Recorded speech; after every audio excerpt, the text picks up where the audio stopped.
Halo, Yuno di sini. Welcome to Mystery Channel. Buat kalian yang baru join atau yang suka sama videoku, jangan lupa buat like, komen, dan subscribe biar gak ketinggalan update dari aku. Soalnya aku bakal ngebahas kasus-kasus yang sangat mengerikan dari seluruh dunia.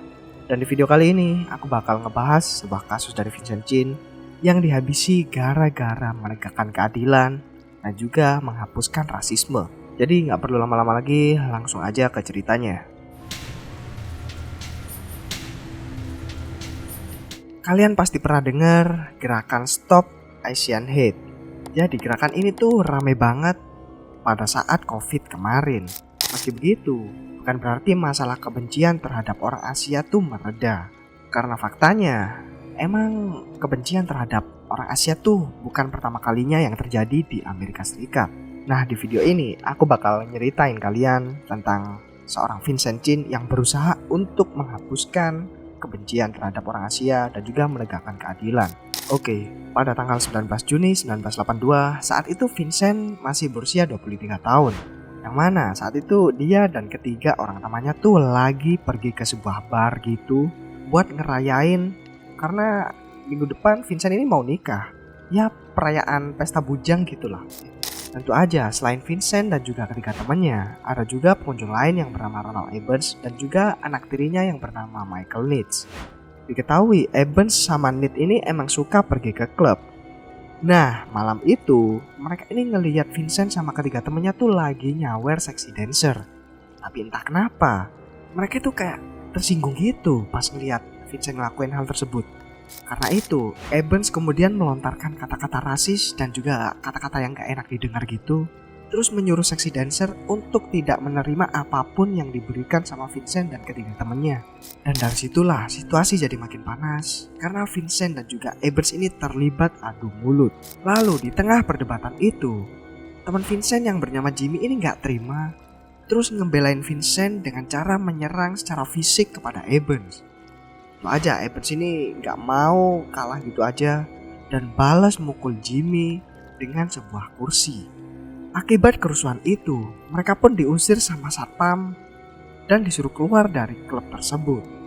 Nah, yang jadi pertanyaan nih, kenapa coba Evans sama Nitz ini ngerasa tersinggung pada saat Vincent ngasih tip atau nyawer si sexy dancer? Coba menurut kalian gimana? Tulis komen di bawah. Menurut para saksi nih, Evans sama Nitz ini punya dendam pribadi atau stereotip jelek gitu terhadap orang-orang yang mempunyai ras Chinese. Jadi mereka tuh menyalahkan Vincent yang merupakan keturunan Chinese Amerika. Gara-gara dia, mereka tuh di PHK dari kerjaan mereka. Dan kebetulan saat itu perdagangan emang menjadi tulang punggung ekonomi dari Amerika Serikat. Sedangkan yang menguasai saat itu adalah orang-orang Chinese. Diketahui Evans ini bekerja sebagai supervisor, sedangkan Nitz ini baru aja dikeluarin dari perusahaan yang sama kayak Evans, terus bekerja di toko furnitur gitu. Nah, menurut kesaksian dari para sexy dancer nih, Evans dan Nitz tuh bilang kayak gini ke Vincent. Gara-gara bajingan seperti kalian, kami diberhentikan dari pekerjaan. Gara-gara kalian juga, banyak orang Amerika yang kehilangan pekerjaan. Mereka bilang kayak gitu secara random dan bahkan tanpa alasan gitu. Jadi, yang sebenarnya terjadi adalah saat itu emang industri otomotif Amerika Serikat lagi mengalami keterpurukan. Karena industri otomotif Amerika harus bersaing dengan brand-brand asal Eropa dan juga Jepang. Nah, gara-gara persaingan itu, banyak sekali perusahaan-perusahaan otomotif dari Amerika yang mengalami masalah yang gak terduga. Dan hal itulah yang gak diketahui sama Evans dan juga Nitz.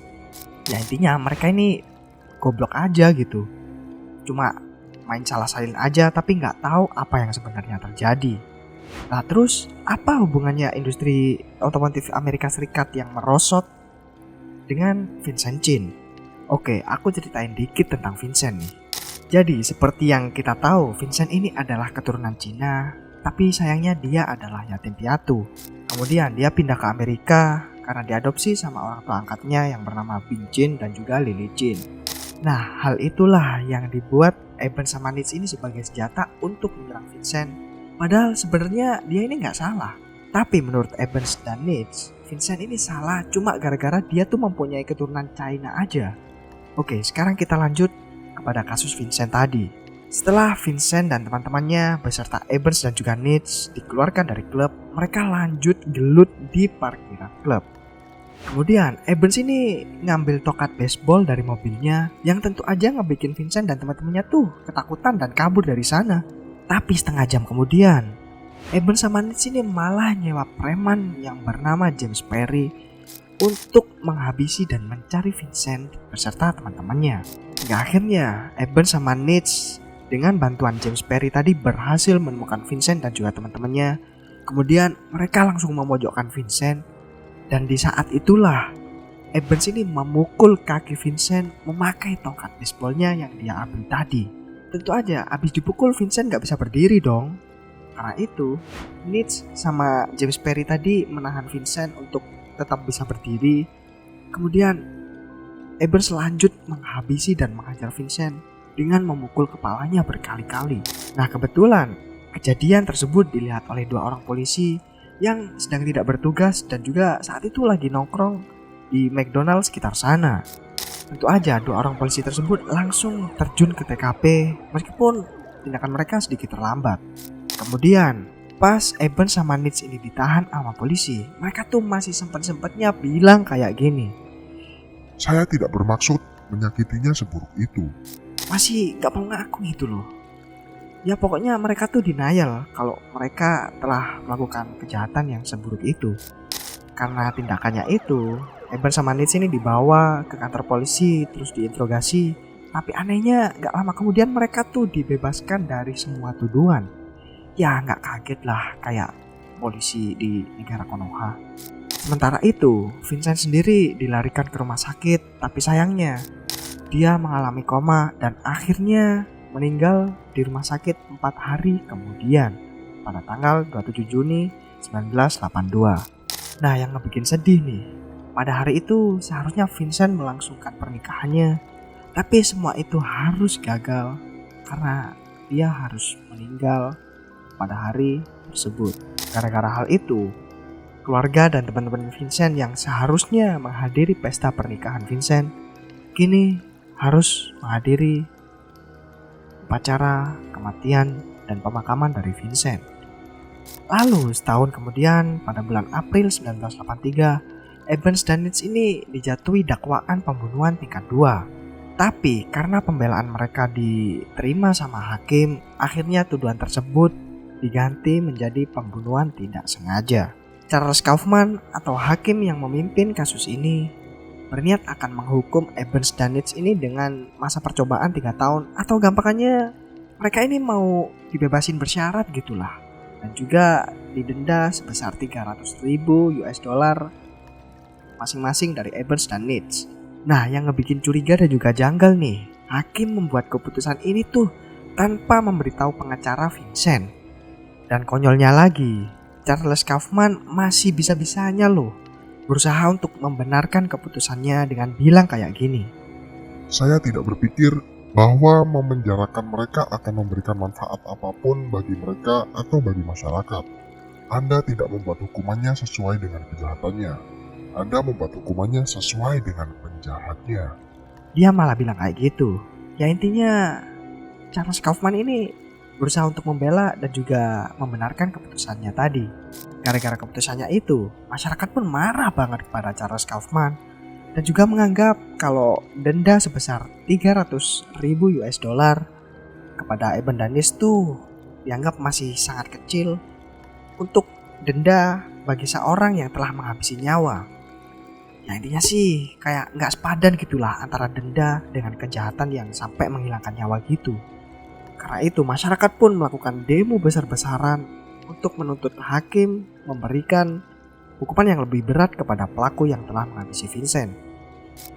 Untungnya berkat aksi demo tersebut, setahun kemudian pada tahun 1984, hakim akhirnya menanggapi demo tersebut dengan menjatuhi hukuman 25 tahun penjara terhadap Evans karena telah melanggar hukum perdata Vincent. Tapi sayangnya, seperti yang terjadi di negara Konoha, hukuman tersebut gak berjalan lama dan malah dibatalkan saat banding dan persidangan akan dilakukan ulang. Jadi persidangan ulang tersebut akan dilakukan di Ohio atau di kota yang berbeda. Alasannya supaya netral aja gitu. Dan betul aja, pada tahun 1987 persidangan kedua berakhir. Dan seperti yang kita duga, Evans dan Nitz ini diputuskan tidak bersalah dan dibebaskan dari segala tuntutan dan tuduhan. Udah kayak negara Konoha aja. Udah jelas-jelas menghabisi nyawa orang, tapi malah dibebasin. Cuma gara-gara anaknya pejabat. Meski Evans dan Nitz ini dibebaskan dari segala tuntutan, tapi Nitz masih tetap diperintahkan untuk membayar denda sebesar $50.000 selama 10 tahun, sedangkan Evans disuruh untuk membayar lebih dari $4 juta. Tapi menurut Helensia atau pengacaranya Vincent, Evans dan Nitz ini gak pernah ngebayar dendanya loh semenjak mereka ini ditangkap. Karena itu, Helensia terus menuntut Evans dan juga Nitz sampai tahun 2015 untuk membayar denda-dendanya tersebut sebagai kompensasi atas kerugian yang dialami Vincent. Tapi menurut kalian, apakah Evans dan Nitz ini akan membayar utangnya? Coba kalian tulis di bawah. Kalau aku sih nggak yakin setelah membaca ceritanya kayak tadi. Dan seperti yang bisa kalian duga, kasus ini nggak pernah ditangani sama pengadilan secara serius, meskipun sudah menjalani proses sidang yang cukup panjang. Meski kematian Vincent membawa banyak kekecewaan, tapi pergerakan Vincent membuat masyarakat Amerika yang mempunyai keturunan Asia jadi mulai berani mengekspresikan kemarahan mereka. Lalu pada tahun 2010, sebuah plakat didirikan di Ferndale, Michigan untuk menghormati kenangan tentang Vincent. Meski hal itu sudah cukup dan sangat terlambat, tapi mungkin hal itu bisa menjadi pengingat bagi kita semua bahwa akibat dari kefanatikan yang sangat besar dan konsekuensi dari ketidaktahuan bisa menghilangkan nyawa orang. Oke, itulah rangkaian kasus dari Vincent Chin yang dihabisi oleh ayah dan anak tiri karena kebodohan mereka dan juga kefanatikan terhadap ras tertentu. Dari situ kita bisa belajar kalau kita gak boleh terlalu fanatik terhadap sesuatu, karena hal itu bisa menyebabkan pertengkaran dan hal paling buruknya lagi bisa menyebabkan kematian. Kalau kalian punya kasus lain yang menarik untuk dibahas, silahkan komen di bawah atau DM sosial media kami. Jangan lupa juga buat like, komen, dan subscribe. Dan jangan lupa juga follow sosial media kami, supaya kalian gak ketinggalan update-update dari kami. Sekian dulu dari aku, see you on the next video.